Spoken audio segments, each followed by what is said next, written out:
Alright mga boss, magandang umaga sa inyong lahat at maulang umaga.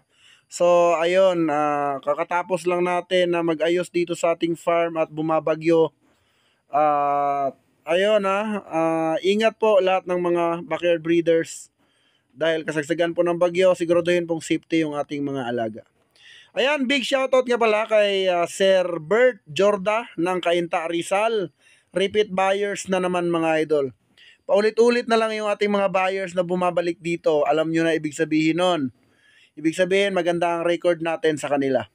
So yan po ang ating Gilmore Hats, 3 years old cock.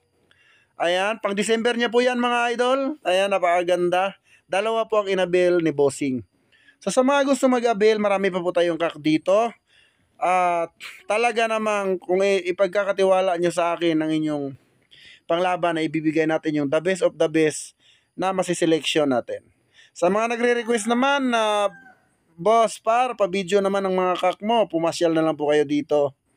At kung gusto nyo naman na talaga makakuha agad, ay tawagan lang ako at makipag-video call. At syempre, no COD pa rin tayo mga idol, no?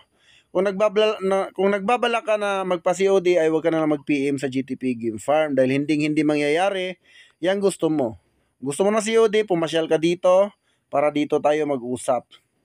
So yan yung pangalawang Gilmore mga idol na grabe yung katawan, kita nyo naman napakalapad. Mid to high station na po yan dahil 3 taon na po yan mga idol. At hindi po yan naalaga ng GTP pag mahinang manok po yan. So yan po ang ating Gilmore EEG line mga idol, no? Then papakita ko rin sa inyo yung inabil ng ating isang kaibigan na si Boss Dan ng Rizal din mga idol, no? So suki pala tayo ng mga taga Rizal. Ang dami-daming quality dyan sa Rizal kasi andyan yung Firebird pero dumadayo pa rin sa GTP. Bakit nga ba dinadayo ang GTP? Bukod sa mura, presyong abot kaya, sa palo na talagang napakaganda. At syempre, inalagaan natin dito ay yung nagamit na natin at nasubukan na mga linyada.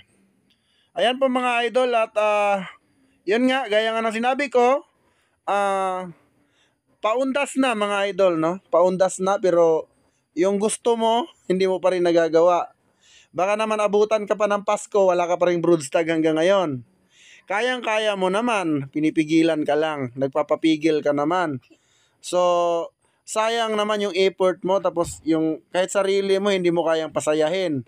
So, wala idol. Sayang yung panahon. Dahil ang panahon, ang oras, time is gold, no? So, lahat sumaya na, pero ikaw hindi pa. So, alam mo na ang dapat mong gawin, idol, no? Gaya nga ng sinabi ko, yung, kung ano yung makapagpasaya sa inyo, suportahan nyo. Then, ayan yung ating dalawang sold out for today at ipapakita ko naman etong, ayan po mga idol, yung pair na broodstag. Ayan po ang ating Larry Romero sweater, bound to Rizal. Pair po yan mga idol at ang kinuha ng ating bossing ay isang Raptor at isang Boston Millionaire at kanya daw pagkukrosen. Then tomorrow naman mga idol ay ibablog naman natin yung Tacloban at yung Zamboanga City. So ngayon, Rizal muna tayo. Malapitan, napakagwapo niyan mga idol, oh. Yan po ang light side ng Larry Romero sweater at matagal na po iyang bayad, no? So matagal na niyang bayad yan at ngayon lang natin ipa-ship kasi alam niyo naman mga idol, is yung bagyo ay ngayon lang po humupa.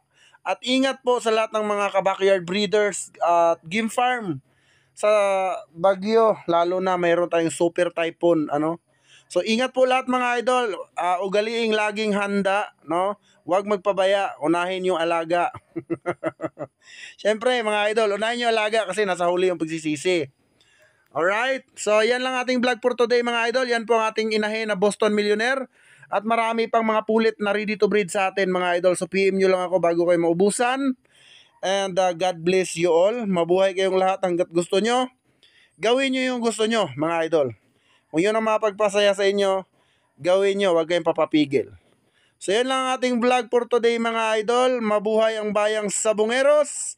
Kita-kits tayo dito sa GTP Game Farm. Ayan. Good luck po sa breeding mga par.